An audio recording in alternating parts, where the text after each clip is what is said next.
Hello everyone, আসসালামু আলাইকুম। আমি তাজিন, আর এইটুকুই হচ্ছে আমার ইন্ট্রো। আজকে আমি যাচ্ছি সাভার, আমাদের বাংলাদেশের ঐতিহাসিক জাহাঙ্গীরনগর বিশ্ববিদ্যালয়ে। গতকাল সারা রাত আমি জেগেছিলাম। যখন ভোর হয় তখন আর ঘুম আসছিল না, হুট করেই মাথায় আসলো কোথাও ঘুরে আসি। তখন ঝটপট রেডি হয়ে বেরিয়ে পড়লাম।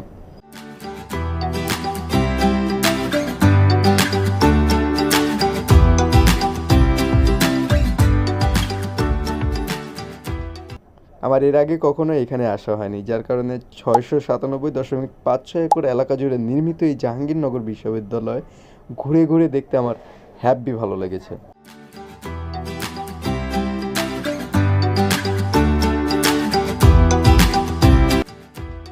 যদিও পুরোটা ঘুরে দেখার সুযোগ হয়নি, কারণ আমি একা ছিলাম। বলতে গেলে অনেকটা বোর লাগছিল একা একা ঘুরে দেখতে। তবুও যতটুকু ঘুরেছি আলহামদুলিল্লাহ ভালো লেগেছে, কারণ